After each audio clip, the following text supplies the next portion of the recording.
Hey, what's going on, guys? Welcome to Torch Tales, Stories Behind the Hood. You guessed it, one more guest, one more episode. And here we are in, I was going to say sunny Florida. That's not happening today, but it is Florida. And I'm very grateful to have a friend of the industry, which you guys will get to meet in this episode, which is, don't even ask me which conversation it is because I've done quite a few by now. But Bryson Ward, thank you guys. Thank you so much, brother, for being here. I appreciate it, man. And this is an honor. Thank you. Typical guest, when I reached out and I asked, hey Bryson, would you mind being part of this crazy idea? First question, what am I going to say? Why me? What are you going to ask? Exactly. Right? Why? Yeah. Why? Again, I keep asking, they keep saying yes, so who am I to deny you guys of this amazing beard right here going on, which something that I can actually do, but I'm jealous. Bryson, CWI, part of the North Central Florida AWS section, chairman. Right? Chairman. Correct. All right, make sure I get the titles right. Ready Arc. I know, it depends how you read it, but we're going to touch on all of that at the end. Before we get to everything that I just mentioned, let's meet who Bryson is. Bryson, I've met you through AWS. I've seen you at some of the sectional meetings, some of the district meetings, and so on. And so I know a little bit about you, but not enough to share anything about you. And this is why we're here. By the way, cheers, because cheers. First guest I'm having drinks with, and I'm liking this whole thing. So this might be, from now on, this might be the whole MO. Yeah. All right. We have to pause and go get some more. We might have to edit this whole thing because who knows what's going to be said. I'm on my third glass of wine. Disclaimer. Small print at the bottom. Welders at large. Welder for him. Me, I don't know what I'm doing. Bryson, so let's go back to your roadmap, to your path into this industry. Where are you from? Well, let me start. I'm a Scorpio. I was born. Holy crap, so am I. Are you really? November 19. Wow, November 5th. Isn't this guy lucky? See? I see now why. Yeah. We're like twin flames or something. Probably not, but it's all good. So I'm from a small town on the northwest coast of Florida. Oh, so you're actually born and raised in Florida? I was not. So, all right. I didn't know so you he's already lying. There we go. Yeah, where are you from? Like what hospital? Where your parents I was born in a small area called Brown County, Ohio. I was born there. Okay. My parents moved me to Florida when I was 6 months old. Okay. And this is all I know. Running from the cold? I don't know. Gotcha. All right. I don't know. I couldn't speak yet. So. Okay. And I couldn't walk yet. So there we are. We're still debating that part, but it's all good. Yeah. I still have a hard time walking. Yeah. So all right. So Ohio, Florida, 6 months. Yeah. To what part of Florida again? To Central Florida, North Central Florida. I've always been on just north of Tampa. Really? Yeah. All right. Okay. I don't know how I answer these questions. See, this is what's great about this thing. He doesn't know how to answer. I don't know how to ask the questions. So we're a great match so far. And this is what I love about this thing because it's going to be organic and it is what it is. All right. No big deal. North Central Florida. What high school did you go to? I went to Citrus High School, which is in Inverness, Florida. So how was Bryson as a kid? Were you a techie guy? Were you a extrovert? Were you the clown of the class? Who was Bryson back then? Is this trying to be modest here? So let's keep it maybe rated PG-18. Oh gosh. All right. No, I was a very shy, very introverted, kept to myself, grew up very poor. Okay. Once I got into, junior high, middle school, I found football. Football was huge for me for my self-confidence. What position did you play? Defensive end and defensive tackles. Okay. So. All right. And that was all through high school? All through middle school until I got my driver's license. Once I got my driver's license, everything like hell with this. I'm hitting the road. So that's why I asked. I got it. Yeah. So I ended up turning a little dark in high school. Okay. Experimented with a lot of different things. Okay. So Who hasn't? We're not here to judge. This is where we are now, which is what matters, right? Well, it's interesting. So I do presentations, and I have to pick a roadmap of which story I'm going to tell. Which version of my life is going to share, right? Is it, it's okay to be a screw up because you can change things, or look at the positive side of what type of avenues you have, what type of doors will open if you keep trying. So I'm glad you touched on that, because part of the reason why I'm doing this and talking to people about their journey is not much about, I know you can weld, I know you can turn on a machine and do vertical horse, like I know that, or at least I think I know based on what he does for a living, right? I hope so. Fake it till you make it. But I love the fact that you are open enough to, hey, we all have done things. Yeah. And hopefully if anybody sees this out there, you're never done till you're done. Oh yeah. Right? And so I'm glad that you share that. And we won't touch into that. If you guys want to know, ask on the comments. I'll ask him, and then we'll share whatever he meant by the dark side of the moon. Yeah. Transformers, part 4 or 5, I don't know. Yeah. I get it. We all go through the same crap in life. We are finding ourselves. So now you are out of high school. What happens? So if we want to back up just a little bit. Sure, yeah. So growing up, as I said, I grew up poor, and I had a best friend that, we were neighbors basically. Okay. And from an early age, like diapers into young adolescence. So both of you were actually full of shit. We were. Diaper, right? Yeah. Very full of shit. All right. But he had an uncle that had a construction company. And once his uncle figured out that we could push wheelbarrows, it was done. So it was like, I got these 2 young bucks right here. Yeah. Yeah, sure, I'll babysit the boys. Yeah, holidays, vacations, whatever it was. So at early ages, we saw ourselves on the job sites, and that that transitioned into probably what I became of myself. But so I owe a lot to that person for doing the things that he did, and instill that ethic into me. Correct. Just hard work. Oh yeah. There was no hard work. Well, it was that was work. That was all you know. Life. So you didn't. Yeah, right. So going into high school, once I got my driver's license and things took a twist for me, I was kicked out of football. I was kicked out of a lot of classes. I was threatened to be expelled, so I dropped out. Yeah. This gentleman talked me into just, why don't you just go to work? Well, you should just go to work. You're screwing up everything else. So I dropped out of high school.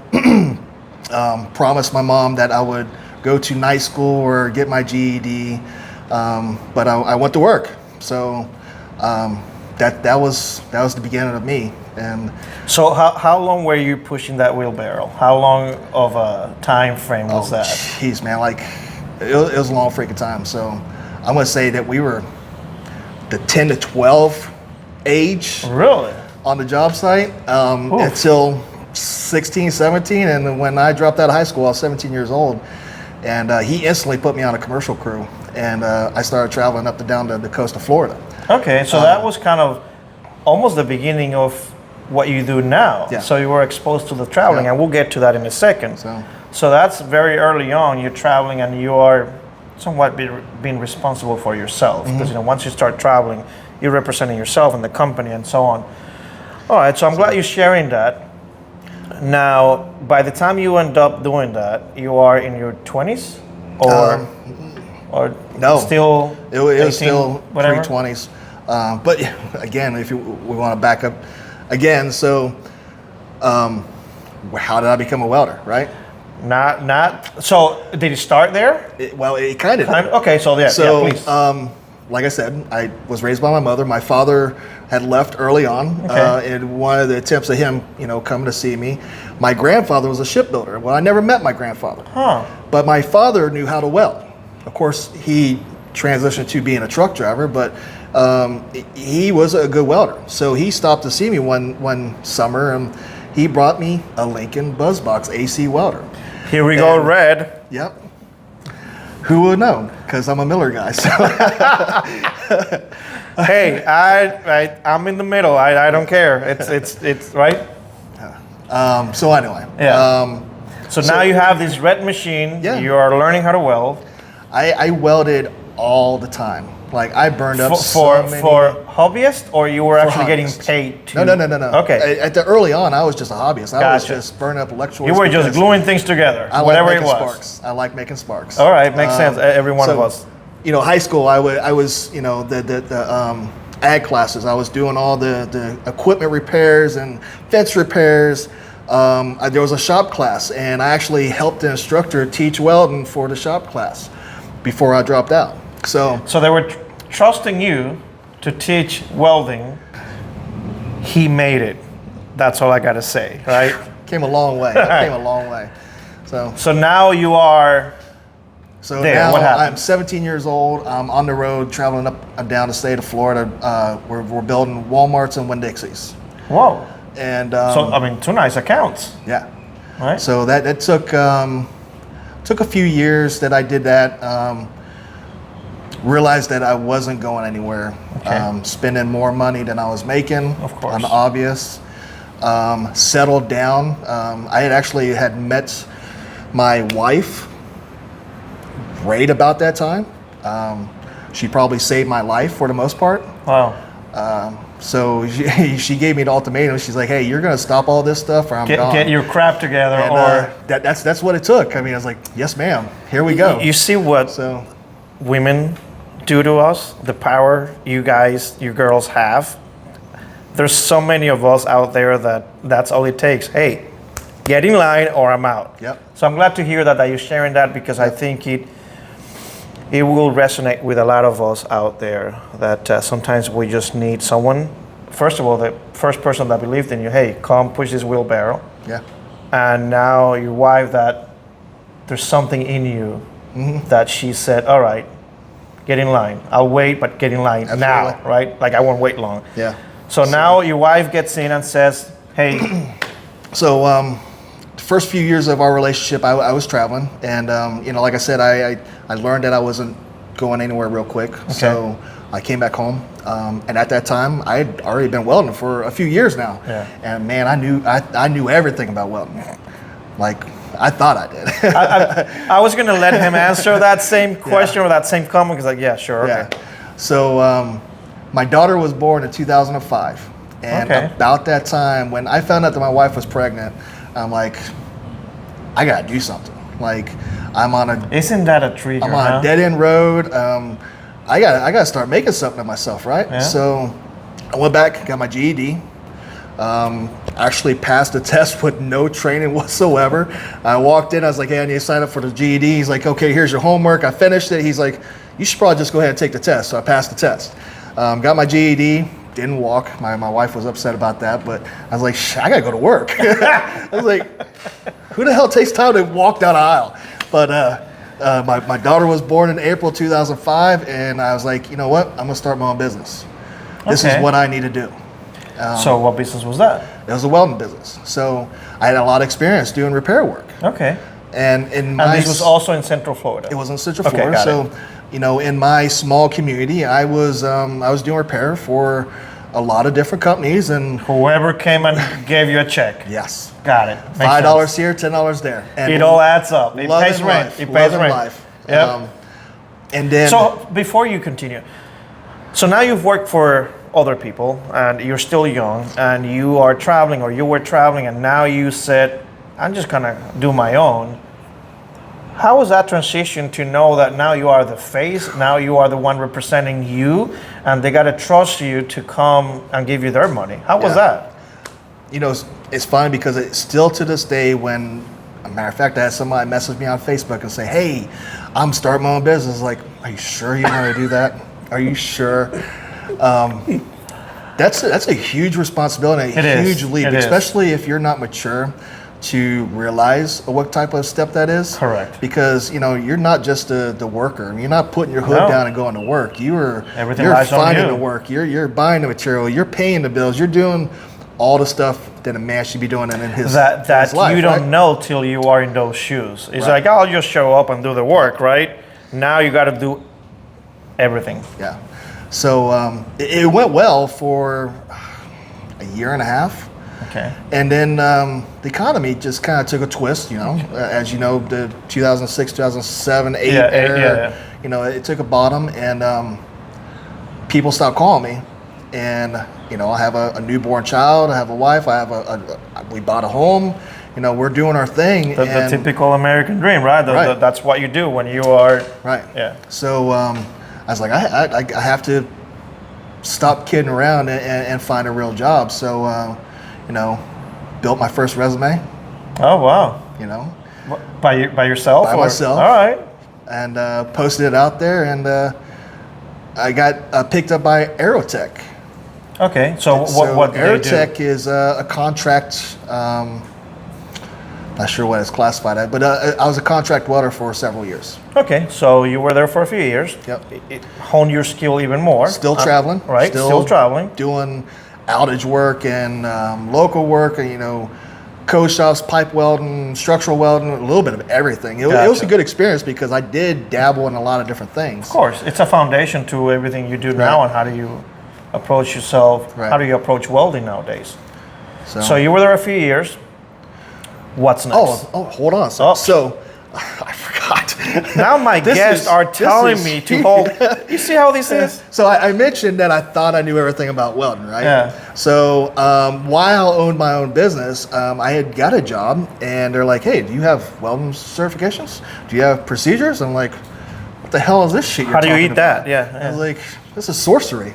So I knew nothing about the code or anything about any of that. Okay, so I see where this is going. Okay. So that's when I was like, hey, I need to take some welding classes. I need to figure out some of this stuff. So, and then there's a technical school called Withlacoochee Technical Institute. I'm sorry, say that name again? Withlacoochee Technical Institute. Yeah, ask me to spell that. I'll probably get it wrong 100 now. I'll probably spell that 100 times, and I'll still get it wrong. There was an instructor there, and he was an old union welder, shipyard type guy, Mr. C, and he was brilliant. Really? He was. And I was just taking night classes, but he took my world and just freaking rocked it. Right? That's where I really kind of honed into, okay, there's a lot of different aspects to welding. Yeah. There's a lot of things that welders don't understand. You know, how do you make people feel things that they feel that they don't know they're feeling? There you go. That's awesome that you share that too. So kudos to, what was the name of the teacher again? Mr. C. Mr. C. Yep, is he still around? Actually, I don't know. I don't know. All right. Well, if you are, there's some of your results here.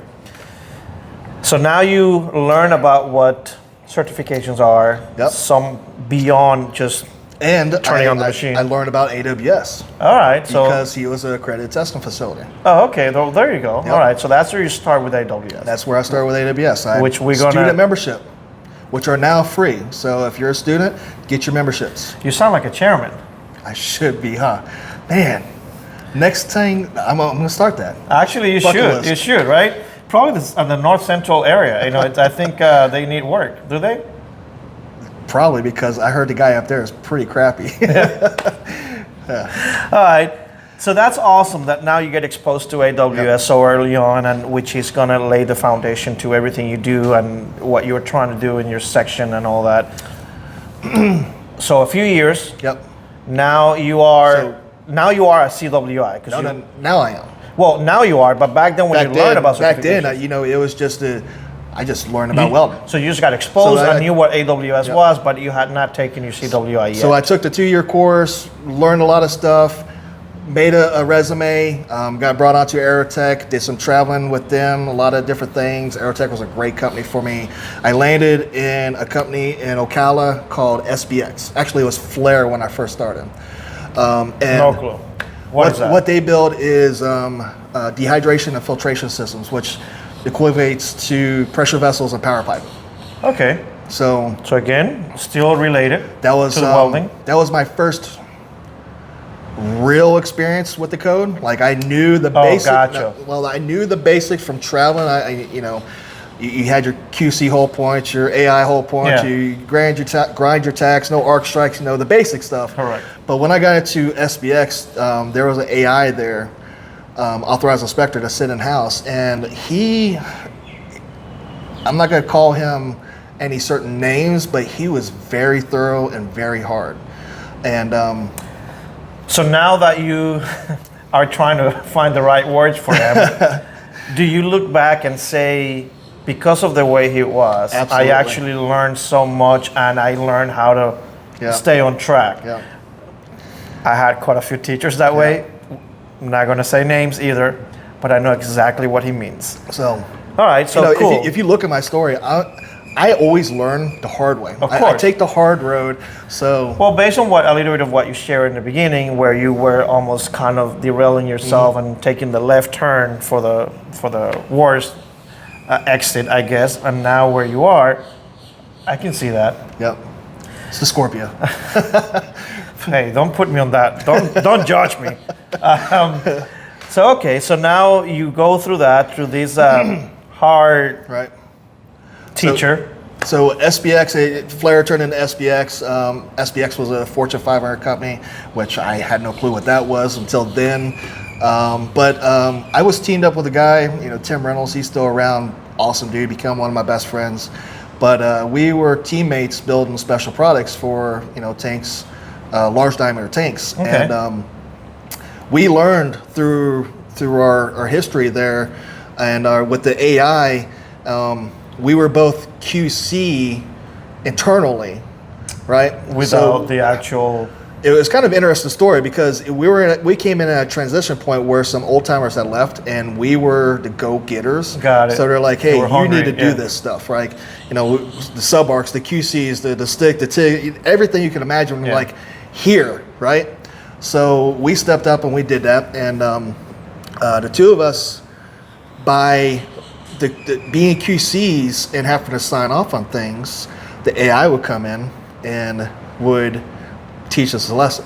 Gotcha. And it wasn't, okay, you screwed up here or there. It was like military, cut it apart, yeah. and go figure out why you got to cut it apart, right? All right. And we would be begging, like, just tell us what we did wrong. He's like, go get the damn code book and figure it out. I'm going to tell you it's in section 8, part whatever. And that's huge growth. It is, even without wanting it. Yeah.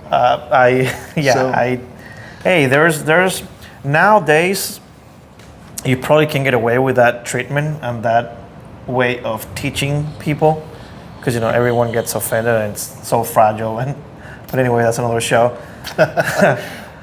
So now you go through that. Yep. What's next? So like I said, I was always very introverted, very quiet, that's why I was a welder because... Which actually, he did share that as we were ordering our first drinks earlier, an hour ago. And now that he's into not only teaching himself, but also selling, he finds himself that, well, I wonder if I can do this as a sales guy. But like we were having this conversation, all it takes is follow up, follow through, be responsible. Do what you say you're going to do, and wow. Treat others as you want to be treated. You know what? I've heard that before, Yeah. and I'm not 100% sure that that's 100% accurate. Because every once in a while you run into people that they actually want to be treated differently. So I've also heard the other version of that where treat people how they want to be treated. Now, I'm no one to say what's right or what's wrong, but I try to just kind of stick in the middle and stay in the middle, whatever that means. But I agree with you. So during that time frame, like I said, very introverted. That's why I was a welder. Put my hood down. Don't talk to me. There was no one there. Yeah. So Tim actually was accepted as, he moved up very quickly. He was a Navy guy, so he understood structure and drive, gotcha. and I learned a lot from him too. But he went into shop foreman, supervisor, manager very quickly, and I was rather upset that he, my buddy, my partner, my ride or die had left me. But at the end of it, I realized that he was also grooming me to continue to be his partner. Correct. So, being introvert, welder, Tim went through the rankings and moved on to do his own life, and who was there to follow in his footsteps was me. And being a supervisor, a manager for a Fortune 500 company, never in a million years I thought that would be me. And that's probably one of the hardest things I ever did, was to apply for that position, because I never thought that I had it in me. Correct. Of course, everyone on the outside is like, dude, you fucking got this. You know what's amazing? That because I've been there before, where we don't see ourselves as capable of something, but the outside circle says like, dude, you've been doing this already. Yeah. Like, this is what you do. Yeah. And it takes someone to say, that is you. Yeah. Trust me. So I totally understand and get that, because I've been there many times. You said 30 minutes. My stories go way It doesn't matter. It doesn't matter. You know, this is if you guys want to listen to this, great. If not, I'm learning, which is, at the end of the day, it's, you already know that it's about my ego. It's whatever I want, whatever I, right? So I'm listening and I'm loving this whole conversation. Just fast forward, have a drink, and have a good time. There you go. Yep, there you go. So, you know, so I picked up the slack for Tim. I was accepted. I was given that promotion to be a supervisor and a manager for this Fortune 500 company, right? Didn't know what to do, but I figured it out pretty quick, because that's what I do. You know, you give me a task and I'm going to figure it out. I'm driven like that. So, I was actually, within a year of being the manager, I was given an award at our annual whatever get meet, together, right? whatever. Yeah. And I was the first person ever in company history to get recognized and given an award in the history. Wow. So that award was, I had drove up efficiencies the highest amount in the quickest time ever in the company. Wow. Yeah. So we went from like a 60%. I mean, talk about an ego booster. You know, that tells you, hey, you belong here. Yep. It was like 60% efficiency to like a 95% efficiency. Whoa. And anyone in manufacturing knows 70s is freaking great. I'll take that and run with it, right? So that was a huge thing. And I remember that night so well, because one, you know, being introverted and finally getting out of my shell, that management spot, you know, being in front of a group of 30 people every single day and every single week, of giving meetings and toolbox meetings and giving direction and orders, you know, that was my big step of getting out of my shell. Gotcha. And then at this, you know, after I think it was 2 years of being a manager, they gave me this award, and I'm standing in front of this room with all these international people, and say something. Sweating, right? Yeah. And I can just remember hearing in the back of the room of, you know, all the buzz of, well, who is he? Why did he get something? No one else has ever got something, and blah blah blah. I'm like, and that night I went home and looked at that award for a long time, and I'm like, you know what? I'm a badass. Screw all of them. I'm a badass. Of course. Self-esteem, everything was just like blown out of the water, and I became a new person. That's awesome. That's amazing to hear, and I hope you guys, if there was anything else that you guys would get out of this conversation, that was the highlight. I don't even know where it's going to end, right? But that was a highlight. So now you are an accomplished manager, right? Yeah. My boss, having confidence in me, he said, "Go take the tests." After a little bit of research, I'm like, boss, this isn't just go take the test. He's like, the project starts in 2 weeks, go take the tests. So, you know, of course, I'm already an AWS member. I've been an AWS member for years and years and years, from being in that tech school. From Mr. C. From Mr. C. Yeah. And I started doing the research for taking a CWI course, and I'm looking at the forums, and they're like, you know, no one passes the first time. It's going to do this. It's going to do that. I'm talking to the authorized inspector, because he was a CWI before AI, and he's like, dude, this is going to be tough. Right. But he gave me some study equipment, some tools to work on, and I studied on my own for probably about 3 months. I went to Orlando, took the last day for the seminar, because I did mine on API 1104, and most of the week it was D11. Okay. So I took the end of it for the actual Section B testing. Yeah.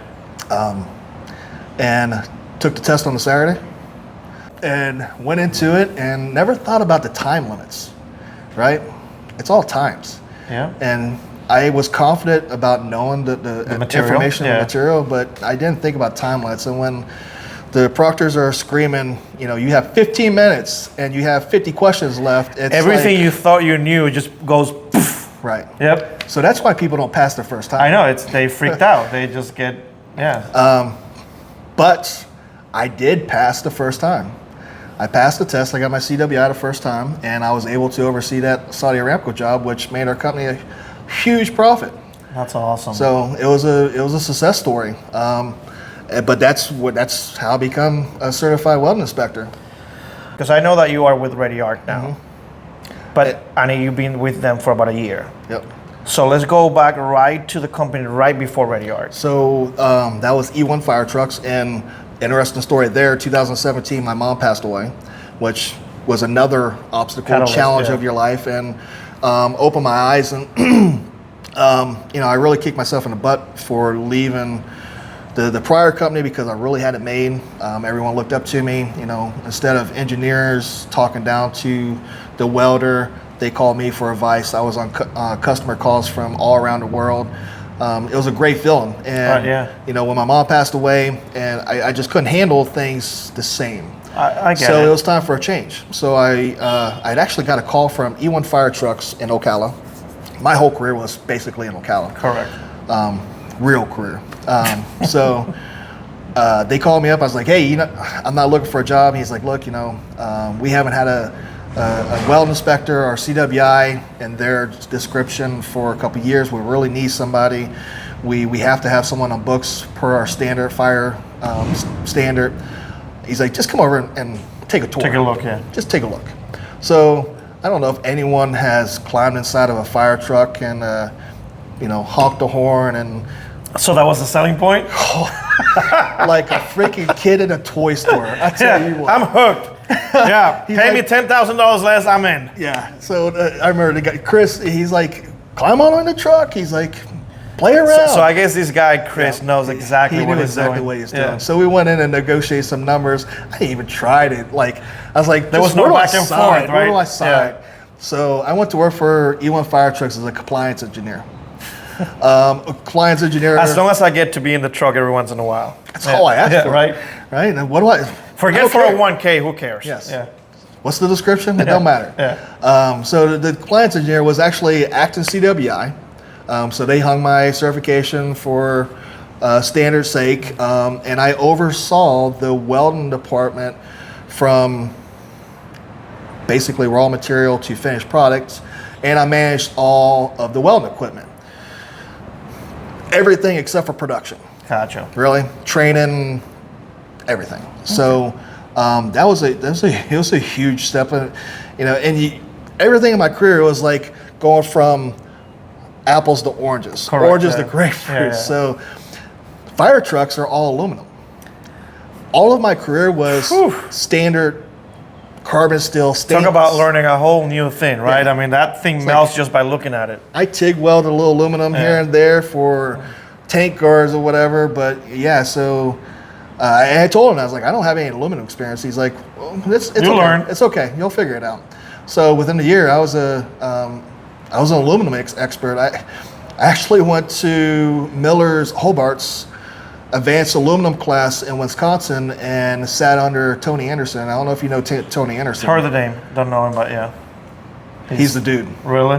Yeah. So Tony Anderson and Galen White for Hobart, both very, very intelligent aluminum, very, very good with the process. And it was funny because, again, I left that advanced aluminum course and Tony Anderson put a little thing out in the Welding Journal, AWS Welding Journal, answer these 20 questions about aluminum, and I got them all right. So my prize for getting them all right was a signed copy of Tony's aluminum handbook and a Miller helmet. All right. Which was pretty awesome in itself. But I was then offered a position as the aluminum specialist. They're like, it's all... You're driven. Yep. But I didn't, for personal reasons, I wasn't able to take it, and I stayed with E1. And like I said, I was I managed all the welding equipment. We had 250 line items of welding equipment that was leased through Ready Arc.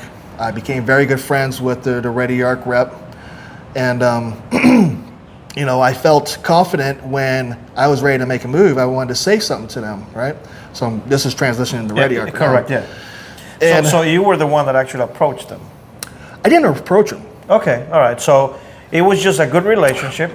They saw something and you saw something in them. This is a funny story. All right. So there was a reason why I wanted to leave E1, and I started looking. And I had some friends in the inspection world, Versa Integrity being the person. And I reached out to him, and he's like, yeah, man. He's like, I'm super busy over at the Cape. He's like, you just let me know. I'll hook you up. I'm like, cool.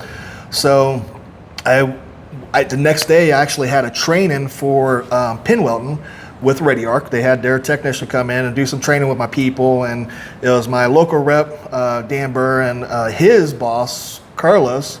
And I kind of pulled him off to the side. I was like, look, I was like, you know that I manage all of your equipment. I am looking to make a move. So if there's anything that needs to be handled, we need to go ahead and take care of it before I leave, because, you know, of course, any transition. So you were not even thinking about them specifically. No. You were just like, hey, make sure I want to leave them working. Right. Yeah. I wanted to make sure that the door was closed and everything was smooth and the transmission. Makes sense. That's responsible of you. So his boss, Carlos, he reached over. He's like, what did you say? And I was like, I'm probably going to be making a move, blah, blah, blah. He's like, what are you doing for lunch? So we had lunch together, and we sat down for lunch, and I didn't know anything from anything. Correct. And he started asking me questions of, we have this position open, and you know, it's kind of a technical position, and do you know anyone that would perhaps fill this position to take care of this stuff? And I swear to you, he was talking about one of my colleagues. Really? Yeah. He was looking at some welding instructors that I was colleagues with. Because everyone knew, you know, I sit on 5 different advisory committees for 5 different technical schools. Yeah, because you got nothing else to do. I do a lot for the community, right? Yeah. So he's like, you know, do you know anyone? I'm like, dude, I'm sitting right here. I was like, tell me the description again. He's like, yeah, you're going to do some consultant work. You're going to do some training. You're going to do some traveling. I'm like, sign me the freak up. So he's like, well, you know, I don't feel comfortable taking you from E1, blah, Correct, blah, blah. Yeah. But if you happen to leave E1 and you apply for the job, you know, what is. So either way, I had 2 options there. I was either going with Versa or I was going with So you already had your mind set that, you know, you were going to be leaving because of whatever reasons. It doesn't matter. Yep. And it just happens that this was the right timing. Yeah. Right time, right and place. I don't want to speak anything bad about E1 Fire Trucks is a badass company to work for. And you're not. And you're badass not. truck. It was strictly personal growth. It's just like part every of other life. transition. So It's part of life. You know, you haven't said anything that says anything otherwise. And now you are a year in with Ready Arc. So that was interesting. I know. Based on, see what happens over food, it's lunch, and bam, here it is. Yeah. And who knows what happens over drinks? Well, we kind of know what happens over drinks. A year in, best decision you ever made? You like what you do?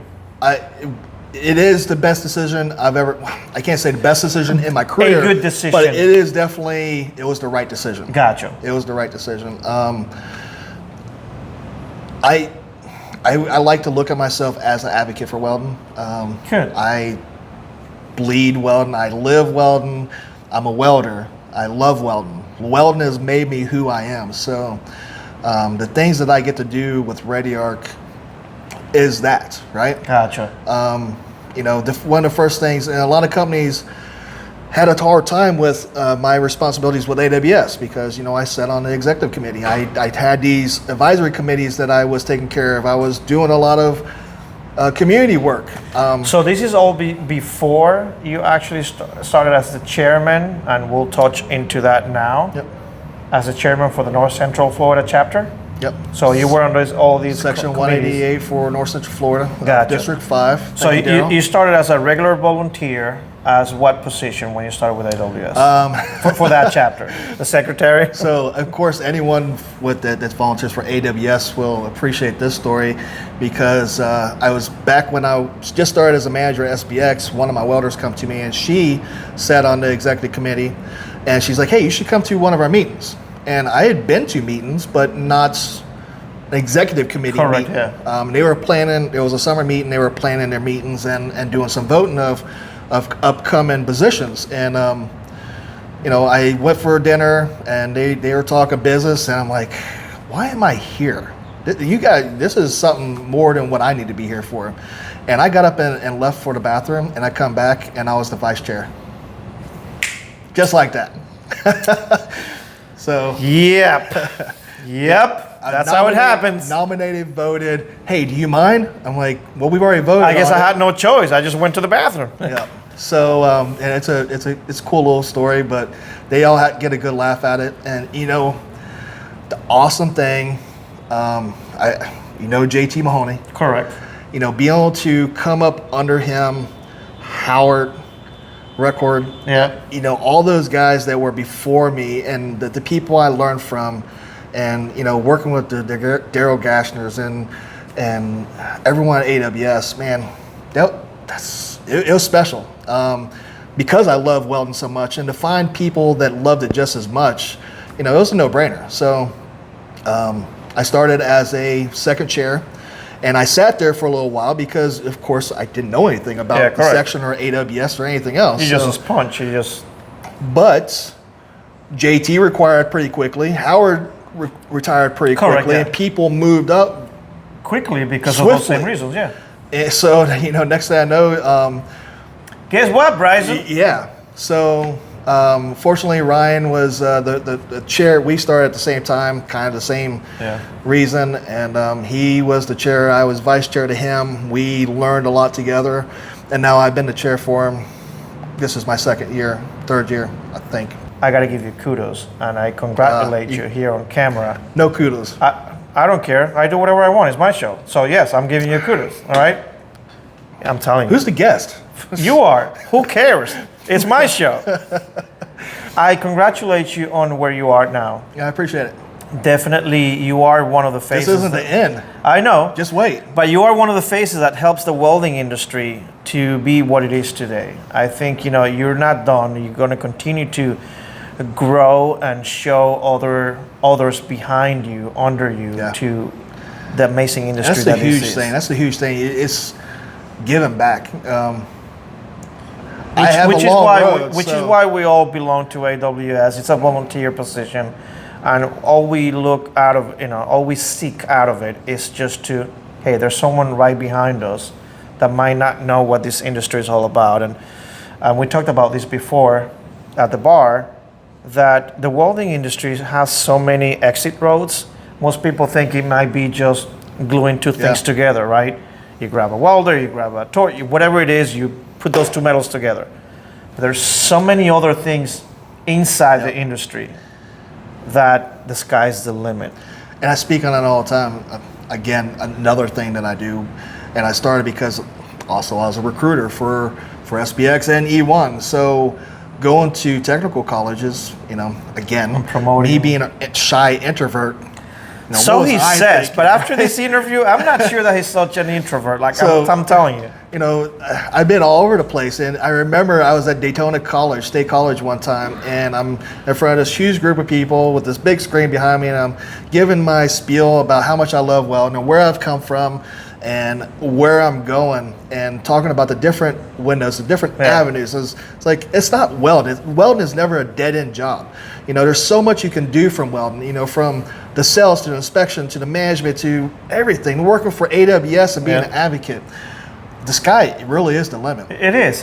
And watching students listen to that and think about what their future could be, it's great. It's great. It is. I totally agree. 12 years ago, no clue.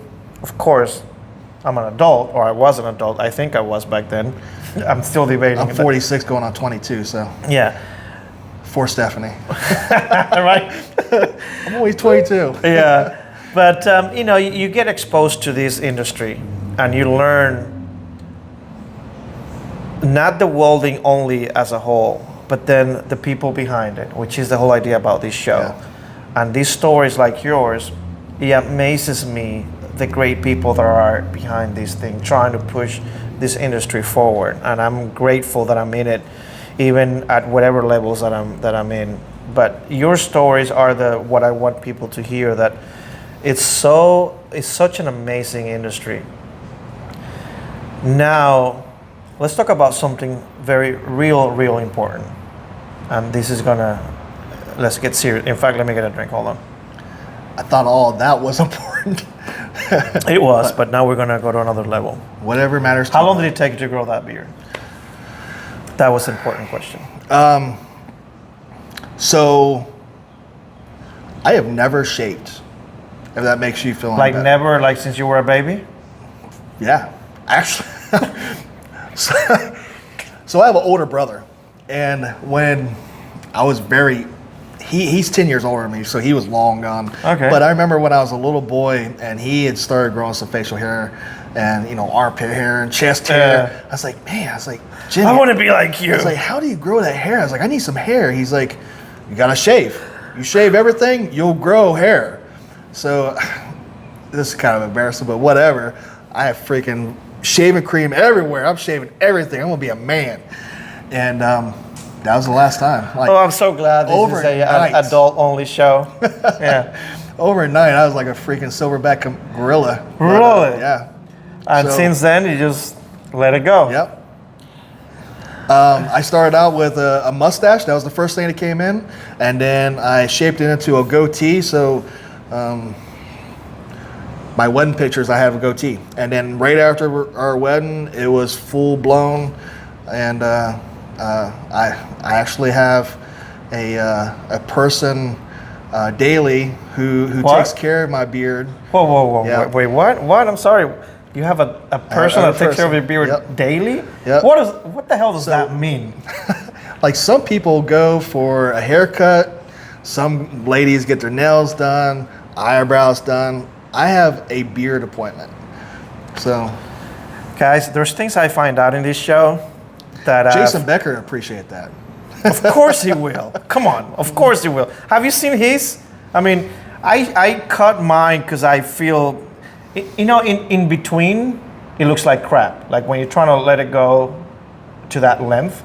Mine's never looked like crap. Now I feel even worse. Jesus. Whatever. Yeah. So I was on the road for about 5 weeks, and I'm like, oh man, it's looking bushy. It's looking great. And then I see 5 hairs just kind of looking like, hey, look at me. I'm like, F. I'm just clipping it. So I just let this thing go, which it's all white now. But anyway. Yeah. But yeah, great looking I beard. used to be the same way. And I'll tell you what. So yeah, tell me the trick. I was at a wedding in Pulaski, Tennessee, and this backwoods brownie bumpkin. guy. Yeah. No, this little town had a female barber, and that I was hooked after that. She laid me back in the chair, put the hot towel on me and a straight razor, and she trimmed me up nice. And so now I was on a mission. You have a daily. I was on a mission. So I found Daly through the grapevine, and she owns Misfits Hair Company at Crystal River, and she's been my go-to person ever since. So I sit down, and she's like, so what do you want to do? I was like, you know what to do. You see, once you make it in life, the stuff that you can do before that it was like, dude, I'll do it myself. Now he has that person. I couldn't do it myself. Yeah. I was the same way. It's like you start trimming, and next thing you know, you're missing patches, and it's all lopsided. So. Why are you talking about me again? Anyway. But hey, great looking beard. Kudos to that, because I see some of these guys, I'm like, whatever. It is what it is. Bryson, we've covered so much, and it's probably the longest interview we've done, because the introvert guy had nothing to say. Go figure. 46 years to talk about, man. I know, I get it. You have no idea what this means to me, talking to people like you.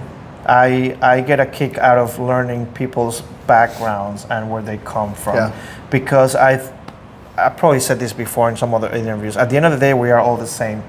We are looking for the same things: personal growth, love, connection, relationships, and all that. It's the same things, regardless of where you come from. And to hear your story, where you almost had a time where it could have gone the other way, and now to look at you where you are now, your daughter, you just shared with me that you just put your daughter to college. Yep. a week or two ago. Yep, she was accepted to University of Florida. Go Gators. Yeah, right? So congratulations on that. I'm sure you and your wife are happy and very much excited about this whole thing, all right? Yeah. So again, congratulations to you. How long have you been married? Oh, so this is the question that gets every other guy. If the wife ever sees this, she's like, really? Really, dude? Well, see... Together. We were together since '96. Okay. So like 27 years. Okay. We've been married for 23, I believe. Okay. All right. Good. Yeah. Long time. Yeah. So. What a roller coaster. So I know that she's been. I know that you've probably been happy for the 20-something years. But how long have she been happy? She just started being happy. All right. When I started traveling again. I'm just joking. Yeah. Well, hey, you're a saint. Yeah. You know, he changed his ways because of you. Look, I tell you what. So the only thing she knows about welding is from me. And, she's part of our section. Oh, really? She actually stepped up because our secretary had to back off for personal reasons. Isn't that the deal in every section? She's taking notes for me. She's taking care of membership. She is like, she does 2 jobs of her own. She has a non-lawyer business where she does documentation with wills and trust and divorces and all that crap. And then she's a real estate for a hobby. And then she takes care of my stuff. She's like a personal secretary. So, yeah, I'm blessed. So what's her name? Leanne. Leanne, kudos to you. Congratulations. Or I'm not sure if I should say I'm sorry. Yeah, you should. So I'm sorry. Yeah. Thank you for what you do, because it keeps guys like this in shape and in line. Bryson, thank you very much. Oh, you got something else? Man, I can't go through this whole interview without talking about Airgas and Ready Arc. Ready Arc is a Canadian-based company. Started from a gentleman's garage where he bought a welder and he had a friend that needed a welder, so he ran it. Ready Arc is based on our rentals and leases. That's what we do. That's what we pride ourselves on with the service, the relationships we build to help people out that are down and get them back up and running as quickly as possible. So. Ready Arc and Airgas are sister companies owned by Air Liquide, a France-based company. Yeah. So a pretty big company, but Ready Arc, we're all over the country. Rentals, leases, sales. We really take care of nothing but the welding equipment. So core welding equipment from power sources, wire feeders, going into cobots. So my position as a welding specialist is 4 core products, one being hard automation, which is your positioners, your turn rolls, your manipulators, sub-arc systems, going into heat induction and resistance heating. You know what that is. So Lori Kuiper oversees the heating side of it. Great person if you ever get to talk to her. Really? She did a podcast with Jason. Hey, she's awesome. Please listen to him. We should. Yeah. She was the welding engineer that helped design the pipe works for Miller. Whoa. Yeah. Talk about all right. Pretty badass. Yeah, I can see that. With the heating side of Ready Arc, we also have orbital welding, which of course with SpaceX and Blue Origin being in our backyard, a lot of small diameter piping, food grade piping and such that orbital welding is where it's at, brother. Wow. So and then of course the cobot. So Airgas and Ready Arc, Air Liquide, we have our own cobot which is called the BotX. Been the leader for 5 years now. I'm gonna say some people may disagree, but hey, whatever. But that's actually why I'm in Fort Lauderdale. Is we have a company that has one of our cobots, and because Ready Arc is such a great company to work for, they have their operator that quit, and I'm coming in to help them train the new operators. And this is the background. You see the palms and the pool, and well, it's Florida. This is how we do here. This is Florida. This is how we do, baby. I'm in shorts and sandals, by the way. That's just like any news anchor. Nothing below. No. I got shorts and sandals, yeah. I do. He needs a pedicure is what he needs. I'm joking. Jeez. But I'm glad you reminded me of that, because we touched on who you work for, but we didn't touch on exactly what they do. So I'm glad that you had that in mind to bring that up, because again, this is you got to promote who you work for and My what boss they do. would kick my butt if I didn't. I know. Now I feel embarrassed that I actually didn't ask that, which I usually do. But again, I'm talking to the introvert that has nothing to say for the last hour. But this is what I love about this. Has it been an hour? Well, by the time I cut this, it'll be 45 minutes. It's the longest one Been a we've good done. conversation. It is, which is, right? It doesn't even feel like we're in front of a camera. We're just having a conversation. Anything else you want to share? I mean, that's a double-sided question, but anyway. You're good? If you have any questions about welding, reach out to AWS and your local welders. Man, I really appreciate Frank for bringing me on. You know, this is an honor to be part of something so big. I'm a big deal. Not that you're a big deal, but this is huge. So, you know, Jesus, getting information. come on, dude. It's just, I was going somewhere with this. If you've never been to FabTech, make sure you get out to FabTech because there's so much to do, so much to see. Are you going to be there? Of course I am. They got me working. All right, there you go. I'll be there too. Yeah. So, cool. Well, guys, it's an honor for me to have Bryson here to share his story, where he comes from, where he's at now, and how he's made it through that whole struggle. And I'm happy for you. I really am. fake it till you make it. I know. That's what we do. In fact, that's on the back of my business card. That's exactly what it says. Fake it till you make it. I have no idea what I'm doing, but I will fake it till I make it. Yeah. Because I haven't made it yet. Thank you so much, brother. I appreciate you being here, sharing that whole story. And you guys, see, it's harmless conversations with friends in the industry, sharing their path into what they do now, where they come from, and hopefully someone gets inspired out there on following their steps and staying in this industry, or at least get into the industry. I highly recommend it. Again, I'll see you somewhere else with somebody else, because if they keep saying yes when I ask, who am I to deny you guys of these great guests? Thank you, guys. I'll see you on the next one, somewhere else with somebody else. Thank you, brother. Thanks, sir. You got it.